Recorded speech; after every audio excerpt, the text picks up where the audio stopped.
Hello दोस्तों, स्वागत है आपका कृषि विज्ञान क्लासेज यूट्यूब चैनल पर। दोस्तों, आज हम बात कर रहे हैं बीएससी एग्रीकल्चर फोर्थ सेमेस्टर में problematic soils and there management subject की। और इस सब्जेक्ट में हमारी 5 क्लासें हो चुकी है और आज की क्लास में हम चर्चा करेंगे सोडिक सॉइल्स पर, यानी कि जो क्षारीय मृदाएं होती है उन पर हम चर्चा करने वाले हैं कि क्षारीय मृदाएं कैसी होती है, इसकी विशेषताएं क्या क्या होती है, इसका हम प्रबंधन किस तरह से कर सकते हैं या इसकी हानियां क्या क्या होती है। तो ये सब हम आज की क्लास में चर्चा करने वाले हैं। क्लास काफी इंपॉर्टेंट रहने वाली है, इसलिए क्लास के अंत तक जुड़े रहे। और यदि आप इस चैनल पर नए हैं और आपने अभी तक चैनल को सब्सक्राइब नहीं किया है तो चैनल को सब्सक्राइब करके बेल आइकन को प्रेस जरूर कर दें। और यदि क्लास अच्छी लगे तो वीडियो को लाइक एंड शेयर जरूर करें। तो चलिए आज की क्लास को हम बिना किसी देरी के शुरू करते हैं। क्लास शुरू करने से पहले मैं आपको बता देना चाहता हूँ कि आपको जो पुराने पेपर की पीडीएफ है या गेस्ट पेपर की पीडीएफ है या इंपॉर्टेंट क्वेश्चन की जो पीडीएफ है वो आपको टेलीग्राम चैनल में मिलेगी। टेलीग्राम चैनल की जो लिंक है वो दिखी है डिस्क्रिप्शन में, तो आप वहां से टेलीग्राम चैनल को ज्वाइन कर सकते हैं और जो भी इंपॉर्टेंट क्वेश्चन की पीडीएफ मिलती है वो आप वहां से देख सकते हैं। तो चलिए आज की क्लास को हम शुरू करते हैं। आज हम सोडिक मिट्टियों के बारे में यानी कि सोडिक सॉइल्स के बारे में चर्चा करने वाले हैं।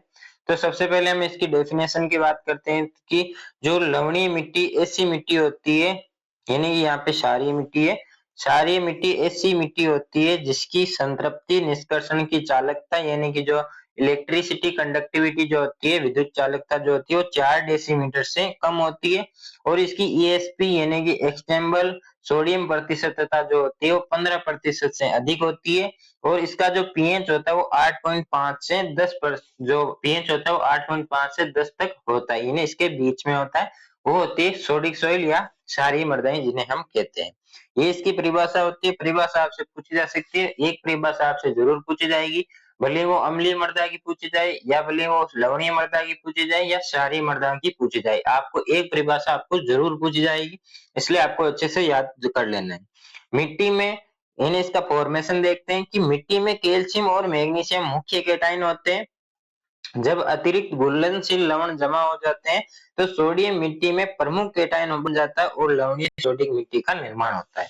यानी कि जो सोडिक मिट्टी होती है उसमें क्या होता है कि मृदा में सोडियम की मात्रा अधिक होती है, यानी कि सोडियम केटायन जो होता है उसकी मात्रा अधिक हो जाती है, जिससे क्या होता है कि जो मृदा के जो कण होते हैं वह उस कणों के ऊपर सोडियम रहता है, जिसके कारण दूसरे जो आपस में कण होते हैं वो आपस में चिपकते नहीं है, जिससे मृदा की जो संरचना होती है वो खराब हो जाती है और कहीं ना कहीं पौधे को इफेक्ट डालती है या मृदा खराब हो जाती है। वहां पे फसलें भी अच्छी नहीं होती है, क्योंकि वो एक तो वाटर जो जल भराव की समस्या हो जाती है या जल धारण क्षमता उसकी कमजोर हो जाती है और वायु का अच्छा आवागमन भी नहीं होता है, यानी वायु संचार भी बाधित हो जाता है, जिसके कारण क्या होता है कि जो सोडिक मृदाएं होती है वो अच्छी नहीं मानी जाती है फसलों के लिए और वहां पे फसलें भी नहीं हो पाती है।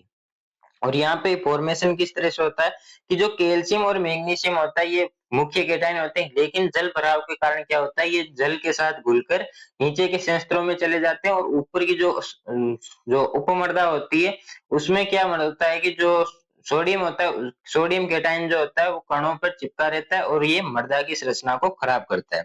फिर हम देखते हैं प्रमुख उत्पादन अवरोध यानी कि मेजर प्रोडक्शन कंस्ट्रेंट्स, यानी सोडियम के अत्यधिक आदान प्रदान से मिट्टी की भौतिक और रासायनिक गुण प्रभावित होते हैं, यानी कि सोडियम जो सोडिक मृदाएं जो होती है उसमें सोडियम की मात्रा अधिक होती है और इसके आदान प्रदान से क्या होता है कि जो भूमि होती है, जो मिट्टी होती है उसकी भौतिक यानी फिजिकल और केमिकल दोनों प्रॉपर्टीज प्रभावित होती है, यानी इफेक्टेड होती है। ये आपको याद रखना है। मिट्टी के कोलाइड्स का विसर्जन हो जाता है और यानी कि जो कोलाइड्स होते हैं, मिट्टी के कोलाइड्स होते हैं उनका विसर्जन है वो टूट जाते हैं, कोलाइड नहीं बनते। क्योंकि किसके कारण नहीं बनते, क्योंकि इसमें क्या होता है सोडियम जो सोडियम होता है केटाइन जो होता है वो मिट्टी के कणों पर उपस्थित रहता है और ये क्या करते हैं आपस में कणों को जुड़ने नहीं देता है, जिससे कोलाइड्स विसर्जन हो जाते हैं। और विशिष्ट आयन का प्रभाव होता है, यानी कि जो सोडियम आयन हो जाता है उसका प्रभाव होता है, विशिष्ट आयन इसी को कहा गया है, जो सोडियम आयन होता है उसी को। फिर हम बात करते हैं सोडिक मिट्टी के सुधार की विधियां, यानी कि जो सारी मृदाएं होती है उसको सुधार करने की क्या क्या विधियां होती है। तो सबसे पहले हम बात करते हैं फिजिकल की यानी भौतिक सुधार की। तो इसमें क्या होता है कि ये सोडियम को एक्सचेंज कॉम्प्लेक्स से हटा नहीं सकता है, बल्कि मिट्टी की शारीरिक शक्ति स्थिति को सुधारने में मदद कर रहा है। यानी इसमें क्या होता है जो फिजिकल जो होती है भौतिक सुधार की जो विधियां होती है उसमें हम सोडियम को कणों से हटा तो नहीं सकते, लेकिन उसको वहां से शारीरिक स्थिति जो होती है, मृदा की जो शारीरिक स्थिति होती है, उसमें थोड़ा हम सुधार कर सकते हैं। किस तरह से कि एक तो हमें गहरी जुताई करनी चाहिए, जिससे क्या होता है कि वो कण जो होते हैं वो दूर दूर हो जाते हैं, या मिट्टी जो कणों से जो सोडियम होता है वो हट जाता है कहीं कुछ हद तक। तो सबसे पहले हमें गहरी जुताई करनी चाहिए। ये जल संचयन और जलवायु को सुधारने में मदद करती है, यानी वहां की जलवायु को सुधारने में मदद करती है। साथ ही जो जल संचलन जो होता है, जो वहां पे जो वाटर जो होता है वो अच्छा जल धारण क्षमता की उसकी बढ़ जाती है। फिर आता है जल निकासी। जल निकासी में क्या होता है कि ये मिट्टी के भीतर ऑक्सीजन और जल की प्रवाह को बेहतर करता है, यानी कि यदि हम जल निकासी की अच्छी व्यवस्था होती होगी तो वहां पे क्या है कि जो ऑक्सीजन होता है, जो O2 होती है, उसका संचरण अच्छे से होगा, वायु संचार भी अच्छे से होगा। रेत की भराई, यानी कि ये मिट्टी को हल्का बनाती है और पानी के संचलन को बढ़ाता है। यानी यदि हम जो मिट्टी भराई का मतलब होता है कि जो स्वच्छ मृदा होती है, जो स्वच्छ मृदा होती है यानी कि स्वस्थ होती है, उसको क्या है कि जो सोडिक यानी जो सारी मृदाएं होती है वहां पे यदि हम उसको डालते हैं तो उसका जो पीएच होता है वो कंट्रोल होता है और सारी मृदाओं में सुधार किया जाता है इस तरह से। फिर हम बात करते हैं रासायनिक सुधार की, यानी कि जो केमिकल सुधार होते हैं उसकी बात करते हैं। तो सोडिक मिट्टी के सुधार के लिए कैल्शियम आयनों से सोडियम को प्रतिस्थापित किया जाता है, यानी कि इसमें क्या होता है, सोडिक मृदा में क्या होता है, कणों पर सोडियम आयन बैठे रहते हैं, उनको हटाने के लिए वहां पे एक दूसरे आयन को लाना पड़ता है। वो कौन से आयन होते हैं, वो होते हैं कैल्शियम आयन। यानी कि जैसे ये मिट्टी के कण है तो इनके ऊपर सोडियम आयन यहाँ पे बैठे हुए, तो ये जब हटेंगे तभी इसको कोई हटाने वाला होगा, तभी दूसरा ये आयन यहाँ पे बैठेगा। तो इसमें क्या होता है, जो कैल्शियम आयन होता है वो सोडियम को हटा देते हैं और उनकी जगह पर कैल्शियम आयन बैठ जाते हैं, जिससे क्या होता है कि जो सारी मृदाएं होती है वो सुधार होता है उनमें। तो इस तरह से, और सारी कैल्शियम की आपूर्ति करता कौन करता है, वो करता है जिप्सम या कैल्शियम कार्बोनेट जो होता है वो इसकी आपूर्ति करता है। यानी कि हम सारी मृदाओं को सुधारने के लिए कौन सा जो उसमें क्या डालना चाहिए, तो उसमें हमें जिप्सम डालना चाहिए या उसमें हमें कैल्शियम कार्बोनेट भी उसमें डाल सकते हैं, जिससे क्या होता है कि उसका पीएच कंट्रोल होता है और पीएच में कमी आती है, पीएच को ये कम करता है। Gypsum gypsum and calcium carbonate are used to replace sodium, यानी कि ये सोडियम को हटाते हैं, प्रतिस्थापित करते हैं विद कैल्शियम, और वहां पे कैल्शियम स्थापित होता है। तो इस हिसाब से इस तरह से हम इसकी जो स्वारीय मृदाएं होती है उसको केमिकल तरीके से यानी रासायनिक तरीके से सुधार कर सकते हैं। पदार्थ एवं प्राकृतिक संसाधनों की बात करते हैं, अदर रिसोर्सेज की बात करते हैं, तो एक आता है डिस्टिलरी खर्च वॉश, यानी कि इसमें क्या होता है, ये सारी मिट्टी की पीएच को कम करने में मदद करता है। यानी कि इसकी जो सारी मिट्टी का पीएच कम करने में मदद कौन करता है, डिस्टिलरी खर्च वॉश करता है।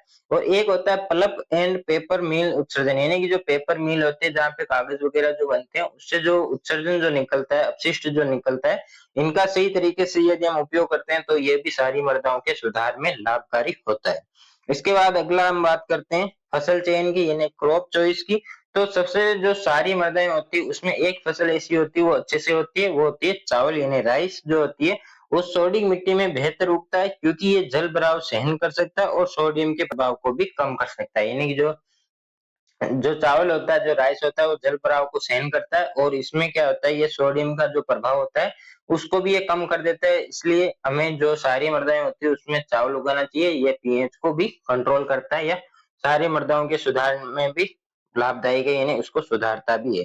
तो ये थी हमारी सोडिक सॉइल, इस पर हमने चर्चा की। इसके बाद हम अगली जो मिट्टी आती है वो आती है सेलाइन एल्काइल सॉइल्स, यानी इसकी हम बात करते हैं तो इसकी परिभाषा क्या होती है कि वह मिट्टी होती है जिसकी संतृप्ति निष्कर्षण की चालकता 4 डेसीमीटर से अधिक और इसकी ईएसपी जो प्रतिशतता जो होती है वो 15% से अधिक होती है। पीएच परिवर्तनशील होता है, यानी इसका जो पीएच होता है वो नियंत्रित नहीं होता है या नियत नहीं होता है, ये परिवर्तन होता रहता है।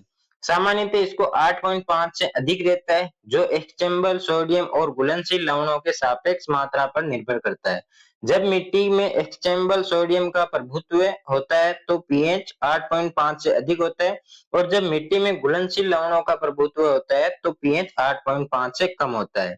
यानी कि यदि घुलनशील लवणों का प्रभुत्व, यानी कि यदि मिट्टी में एल्यूमिनियम ज्यादा है, मैग्नीशियम ज्यादा है, तो वहां पे जो पीएच होता है वो 8.5 से कम होता है, और यदि सोडियम की मात्रा ज्यादा है तो वहां पे 8.5 से अधिक होता है। तो ये थी इसकी परिभाषा। इसके बाद हम बात करते हैं कि जो फॉर्मेशन की बात करते हैं, तो ये मिट्टी लवणीयकरण और क्षारीयकरण के संयुक्त प्रक्रिया के परिणाम स्वरूप बनती है। यदि इन मिट्टियों के अत्यधिक घुलनशील लवणों के को नीचे की ओर धोद लिया जाए यानी लीचिंग करवा दिया जाए तो इनकी गुणवत्ता में महत्वपूर्ण परिवर्तन हो सकता है और ये सोडिक मिट्टी के समान हो सकती है। यानी कि जो लवणीकरण होते हैं, जो लवणीय जो लवणीय जो कैल्शियम और मैग्नीशियम जैसे जो तत्व होते हैं या जो एलिमेंट होते हैं, यदि उनको जल के साथ घोलकर या लीचिंग करवा दिया जाता है तो वहां पे केवल सोडियम बच जाता है, जिससे क्या होता है कि सोडियम की मात्रा अधिक होने के कारण ये सारी मृदाओं के समान हो जाती है। ये इस तरह से इसका फॉर्मेशन होता है। और इसके बाद जो लास्ट आता है कि इसका मैनेजमेंट किस तरह से कर सकते हैं, तो सोडिक मिट्टी के सुधार के लिए जो विधियां अपनाई जाती है वही लवणीय सोडिक मिट्टी के लिए प्रबंधन के लिए भी अपनाई जा सकती है। यानी कि ये यहाँ पे जो इसका जो सोडिक लवणीय सोडिक मिट्टियों का प्रबंधन की बात करें तो जो विधियां हमने पीछे सोडिक मृदा यानी सारी मृदाओं के प्रबंधन में जो विधियां हमने पढ़ी थी केमिकल योगी जो फिजिकल जो होती मेथड्स, वही मेथड्स इसमें काम में लेते हैं। वो मेथड यहाँ पे यदि आपके क्वेश्चन आता है कि लवणीय सोडिक मिट्टियों के प्रबंधन के लिए आप क्या विधियां अपना सकते हैं या क्या मेथड अपना सकते हैं, तो आपको जो सोडिक मृदाओं में जो प्रबंधन की जो विधियां होती है वही विधियां यहाँ पे आपको लिखनी है। अच्छे से आपको बड़ा क्वेश्चन आपके यहाँ से पूछा जा सकता है, आप अच्छे से लिख सकते हैं यदि आपने क्लास अच्छे से देखी है। तो यहाँ पे ये हमारा टॉपिक कंप्लीट होता है। सोडिक मृदाएं क्या होती है, ये किस तरह से बनती है, इसकी जो परिभाषा हमने देखी और इसका जो प्रबंधन हम किस तरह से कर सकते हैं। सोडिक मृदाओं में आपसे पूछे कि जो फसल कौन सी अच्छी उगती है तो उसका आंसर आपके रहेगा चावल। और ये यहाँ पे क्लास कंप्लीट होती है। आई होप आपको क्लास और टॉपिक दोनों से अच्छे से समझ में आ गया होगा। यदि फिर भी कोई डाउट रहता है तो आप कमेंट कर सकते हैं, कमेंट में आपके हर एक डाउट को क्लियर किया जाएगा। और मैं आपको फिर बता दूं कि जो पुराने पेपर या गेस्ट पेपर या इंपोर्टेंट क्वेश्चन की जो पीडीएफ है वो आपको टेलीग्राम चैनल में मिलेगी। टेलीग्राम चैनल की जो लिंक है वो दी गई है डिस्क्रिप्शन में, आप वहां से टेलीग्राम चैनल को ज्वाइन कर सकते हैं। और इस क्लास को like share and subscribe channel को जरूर करें ताकि जब भी क्लास अपलोड हो तब आपके पास नोटिफिकेशन सबसे पहले आए। तो जल्दी मिलेंगे नई क्लास में नए टॉपिक के साथ, तब तक के लिए धन्यवाद। जय जवान जय किसान।